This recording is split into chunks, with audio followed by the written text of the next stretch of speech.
And there's someone else as well, Ainsley Threadgold, who was in the book The Transformative Power of Near-Death Experiences. When he was a teenager, he got run over by a car and ended up in the hospital. He was unconscious, doesn't remember anything, but it was years later, many years later, and he'd gone to see a chiropractor who was looking at his leg. He had problems with his leg, and he'd mentioned that it was an accident that he'd had. Yeah. And the man said, "Oh, did you have a near-death experience by any chance?" And he said, "No, I don't remember anything." And he started asking questions, and the chiropractor read my book, The Wisdom of Near-Death Experiences. Mm-hmm. So Ainsley went and read the book, and he thought, well, hang on, I've got all of these things happen to me, all these after effects. Yeah. And he then went and found a therapist who did regression. Now, I wouldn't recommend this because it can be quite dangerous to regress back to the time of a near-death experience, because it can precipitate those symptoms as well. So I would warn against it. But Ainsley built up a good rapport with his therapist, and they went back and regressed to that time. And he remembers having been in the back of an ambulance, being accompanied by a man who he called the carpenter, and it was all part of a near-death experience. So, wow, very interesting. That is amazing. That. Mm. Yeah. What's your future hold? No idea. Where are you driving into? What would you like to? Well, I'd like to do more research with these experiences. Certainly, you know, I can't step off this path, so I've been doing it for since 1995, something like that. So I would like to get a job that actually, you know, pays me to research it as well, because I've got to get a day job in the day and do the research in my spare time. So I would like to do it for a living, but educate lots of people about these experiences as well, because I just think they're so important. They're life-changing for the people who have them, but also for the people who read about them and learn about them as well. You know, in the 1980s, Dr. Kenneth Ring used to teach a course in Connecticut University, and he noticed that his students were changing through learning about the experiences without having had the experience themselves. And that's certainly true in my life. You know, it's changed my life in that way. So I think, and I noticed it myself, because I taught a course at the university as well, and I noticed those changes in my students. So, you know, think about how the world could change by being aware and open to these experiences. As in being more empathetic. Yeah, yeah. Can I ask about the choice to go back to your body again, or to continue where you are? Yeah. Do people get that option? It happened with me. I felt like an option to come back to my body, or to stay where I was. Right. Just curious about that. Yeah, now some people say that they have a conscious decision. So some people do make that decision, or sometimes they think of their family, and as soon as they think of the family, they're back in their body. But some people don't remember making a conscious decision.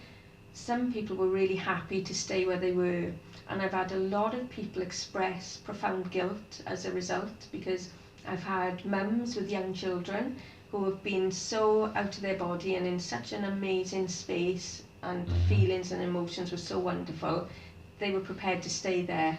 And when they came back and found themselves in their body, they were really, really guilt-ridden, because they had chosen that over being with the family as well. Right. So it's just such a unique experience, and such a powerful experience, that people are prepared to make those choices as well, you know. So yeah, some people have that conscious decision, some people just find themselves back in the body. Yeah. And what about the light as well? When people say they see the light, what's your take on the light? I don't know. I don't know, because it's a kind of light that it doesn't hurt their eyes, and it has like a magnetic quality that they're very drawn towards. And although it's really, really bright, they don't have to shield their eyes. You know, if you see bright sunlight, you can kind of shield your eyes, but there was none of that. Did you have that experience? I did. I had when the time saying, Paul, do you want to go back to your body? And as that was saying that, there was manifesting this light, and I felt like I was like I say, magnetised towards it, thinking, no, family, and then like I say, family, and I came back again. Right. Yeah, I'm just curious as well if has anyone gone past the life review and so what else is next? You know, did anyone have a longer experience of being dead and seeing more stuff, more detailed stuff? One person I can think of now is a man called Tibor Putnoki, and he's from Hungary. I watched the interview you've given. Right, yeah, he's a fascinating man, and he stepped over that threshold. So very often in a near-death experience, someone will come to a barrier or a point of no return, and he was on that threshold, and he stepped into it, and this palm with the all-seeing eye came out of that, and he was able to absorb that knowledge, and he apparently can see the futures of other people as well, but he won't say what they are because it could affect their future as well. So he has the knowledge, if you like, to see. That's a burden then, isn't it? Yes, yeah. He's an incredible man though, you know, as a result of his experience, he set up the Light of Love Foundation, and he teaches like this healing technique that he got during his experience, and he set up this foundation, and what it does, it empowers people. So people who are down on their luck, for example, it will teach them skills like DIY skills and things like that, cooking skills, so that it can empower them and get them back on their feet again. It's a wonderful thing. It's all about the greater good of mankind again. Brilliant. That's really good then. Yeah. Wow. We need to go like that as a Prime Minister, don't we? Well, that would be great. Instead of having politicians running the country, let's have people who've had a near-death experience to run the country. It's not a bad idea. I know. Yeah. I know. It would be a huge difference. Whoever runs this thing. Or ayahuasca. Just give them an insight and go, there you go. That's what this is a life you could create. Yes. That's a legacy, isn't it? Yeah. That's it, Instead of this. And go back to community living, you know, and working for the community, you know. That's what it's all about. I remember when I was a little girl, I used to live around here, and I knew all of my neighbours, and we'd all be in each other's houses, but over the years, you distance yourselves from all of that, didn't you? It's all by design. It's by design. It is, You know, they've done it on purpose. Yeah. They don't want us anywhere near having a community. Divide and rule. Divide and rule, that's it. Yeah, that's why unite. We don't buy into that rubbish. Yeah.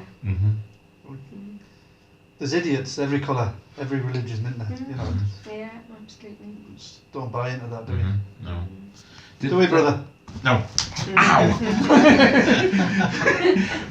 What about in the sense of like religion? Because I was brought up Catholic as a child, but I started to lean towards less Catholic when I was getting a little bit older, like 12, 13. But then my near-death experience, it didn't have any religious context at all. And I'm just curious, I mean, if a person is religious, do they actually then connect seeing the soul spirits as like Jesus? But I didn't see any figures, I didn't see any like hair or... I'm just curious what people see as religious or not religious. Well, some people do see religious figures. Some people just feel a presence. Some people associate it with a religious being such as Jesus or Mary. But it can affect them in different ways. So after the experience, they might not have been religious beforehand, but they might become more religious, and they might read the Bible more or go to church more.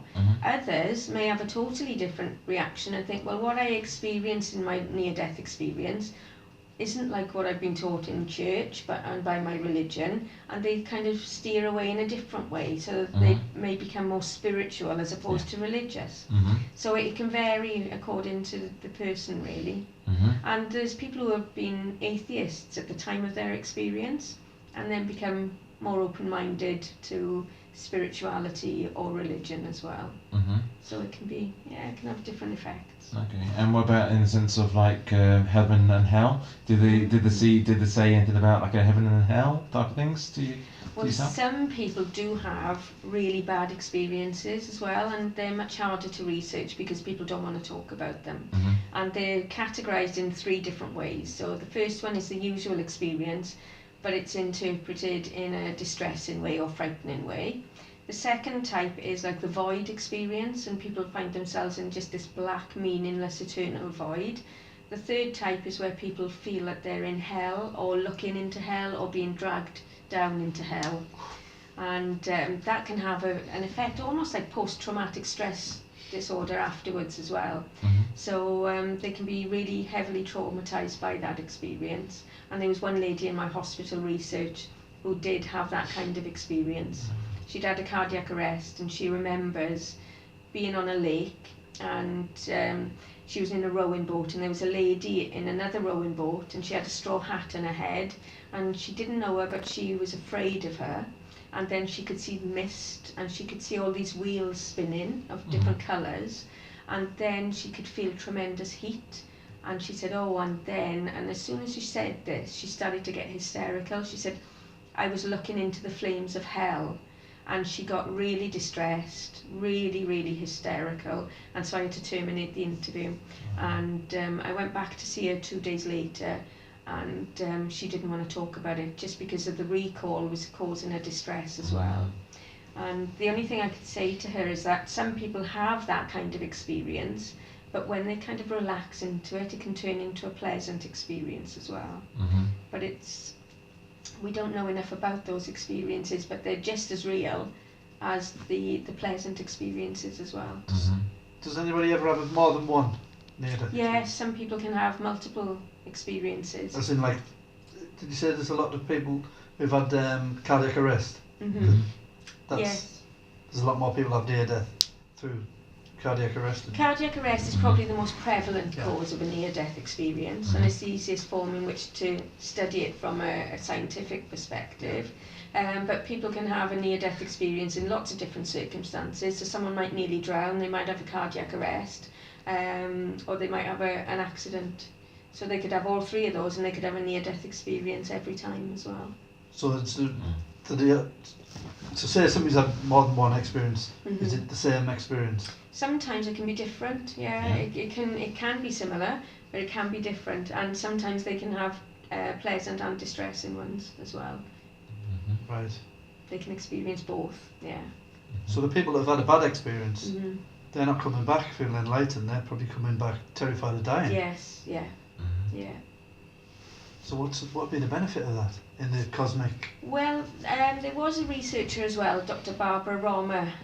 She was a cardiologist, and she believed that there were long-term changes in people, in that it almost acted like a wake-up call as well. And some people are like, oh, I've had this experience now, and it made them think about the way they were living their life as well.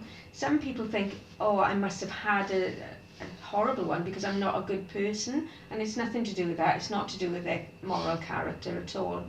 Some people have suggested that it could be that it's fear of they don't want to relinquish the ego, so they're hanging on to life and they're fighting the experience.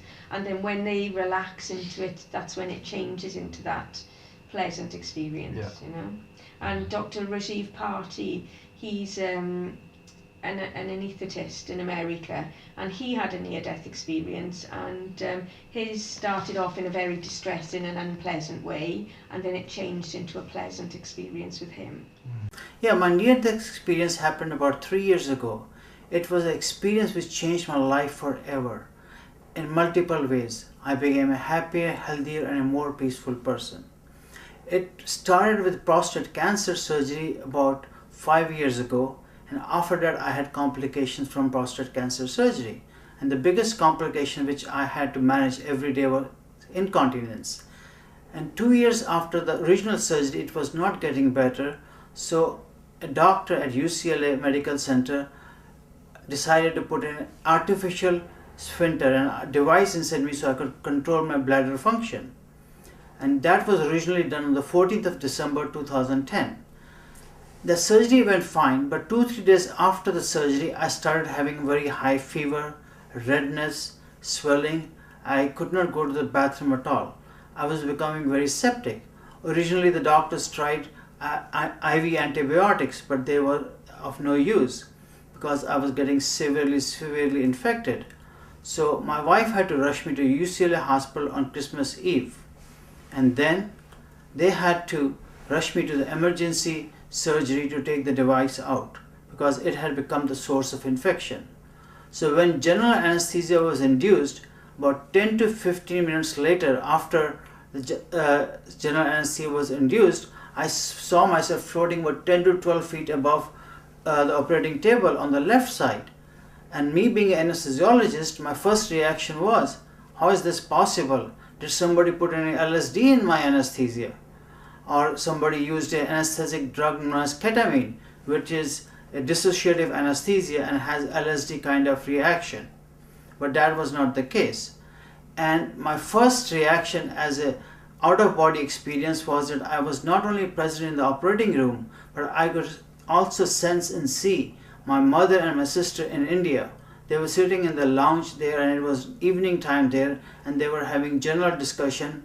My mom was wearing a green sari and a green sweater, and my sister was wearing a blue jean and a red sweater, which after 2-3 days of me getting better, I called and verified it. And in the operating room, I saw myself being cut and the infected fluid coming out, which was very awful smelling. One thing I distinctly remember is the joke told by an anesthesiologist. I can't repeat the joke, but he verified with me in the recovery room that he did tell the joke. But his reaction was, maybe you were light in anesthesia. But my question was, if I was light in anesthesia, I should have been hurting too. But I was not hurting. And from there, my consciousness traveled to different realms. The first realm it traveled to was a very hellish realm. It was pitch dark, there was thunderstorm, there was lightning, and there were very dark entities with crooked teeth running about, and I could hear different souls crying and wailing. Then I was made to lie on a bed of nails, and I was kind of tortured. My first reaction was, why am I here? And I asked them to stop. And I asked for anybody who could help me out. And then, after I realized why I had been here was because I had been a very mean person, a very unloving person, and not caring and getting ahead in life no matter what it took was my way of getting ahead in life. And then my father showed up, and he led me from the hellish realm towards a tunnel on where there was a bright light outside. And during the tunnel, traveled through the tunnel, I had review of my present life, which had started in the hellish realm. Then I had the review of my good part of the lives too, where I have been helpful to the people. But most amazing was, I had a review of my past lives. And 2 past lives I remember very well. One was, like, I was a poppy farmer in Afghanistan about 18th century or so. And then from the opium sap, I started tasting the opium sap myself, and I got addicted to opium. And another life I remember was, I was a cruel prince in the medieval times, and I was whipping the poor farmers with a whip. And that had led to my meanness in this present life, and my addiction of opium in Afghanistan led to addiction in this life. And actually, I had suffered from a very severe wrist pain about 5 years before my ND experience, and that time I had a regression done by Dr. Brian Weiss, and that time in present life I had gone back to previous life and asked forgiveness from the farmers, and they forgave me, and my hand got better.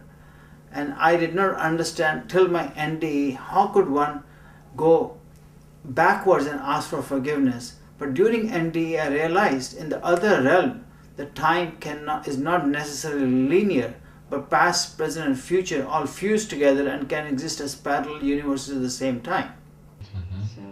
So it's always about learning. I think so. Yes. Yeah. Because we'd all like to think it's not about judgment, is it? There's no judgment in. No, not at all. Because we're playing a role that we were born to play, aren't we? That's it. You know, it's at what point we learn that we were doing wrong, or and we have that realization. Yeah. But we're all just playing that role that we were born to play, aren't we? Yeah, and that's interesting because in the life review, some people feel that there's the presence is with them, or a being of light or spirit is with them watching the life review, and sometimes there's parts of the life review that are too painful for the person to watch, and that being of light often acts like a source of comfort and has envelops them in love as they're watching it, or will fast forward part of that life review as well. So there's no judgment coming from the spirit that's with them. The judgment is coming from themselves.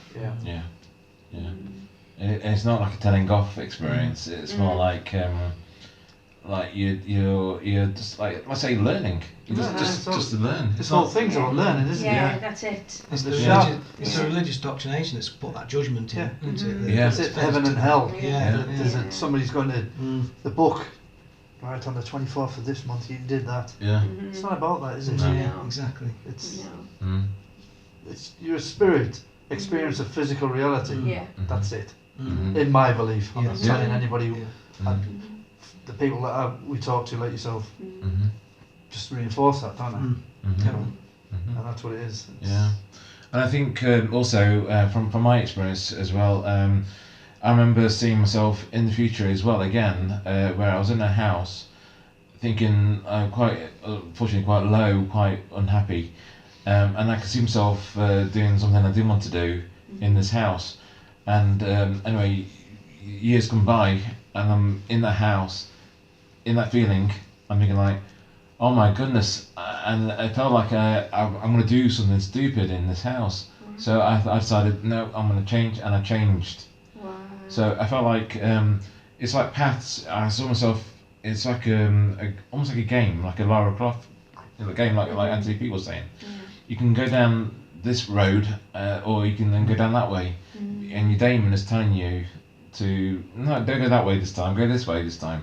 And I felt like that was to me my daemon saying, yeah, you're going down the wrong path, mate. Now go this way. And I felt like that's what I did, and that's what I changed my life around a bit on that side of things. Oh, interesting. Yeah. Because it's probably in different realities. You've done every single pathway, and it's, you decide what pathway you're on, don't you? You decide at what point I'm going to stay on this path of happiness and love and light, or I'm going to go evil. I'm going to do this. Yeah.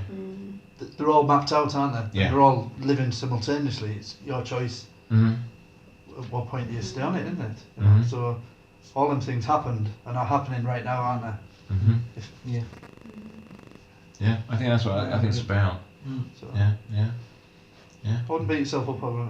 Oh, I'm not beating myself up. I am in another reality. Yeah. Beating you up for it. Oh yeah. You're a fascinating lady. Thank you very much for the time. Oh, you're welcome. It's great because I love talking about this. I could talk about it all day. It's great. Yeah. If there's anything, do you want to say anything else before we finish? Is there anything like books and any conferences that you're doing? No, I'm doing a conference in the Netherlands on June the 21st to the 23rd. It's the International Association of the Study of Dreams, and I'm talking about deathbed visions, consciousness, and near-death experiences, and visitation dreams. Wow. Yeah. Is that in Amsterdam? No, it's in Kerkrade, which is kind of miles away from Amsterdam. Damn. Because I could have done a weekend in Amsterdam, but not Kirkhead. I've thought on the internet. Yeah, and what about book-wise? I've got nothing in the pipeline at the moment, but I'm hoping in the future. And what I plan to do is do some online courses as well. Right. So, because I get a lot of people asking me questions, and a lot of people asking me if I'm going to be doing something like that, and I'm thinking I'm responding to so many emails, it would be easier to put it into a course really, so it would answer everyone's question at the same time then. So that'd be good. Yeah, great idea. So, watch out for the space. Yeah. Future's whatever you want it to be. Yeah. Yes. Brilliant. They ran up. Yeah, can do. Yeah. Well, let's Unless anything else you want to ask? Nah, man. Johnny? I'm fine. It's all been That was brilliant. really good. Yeah. Really fascinating. Loved it. Thank you, Penny. Thanks for You're welcome. It's been Thank you very brilliant. much, Penny. I enjoyed. Mhm. Brilliant.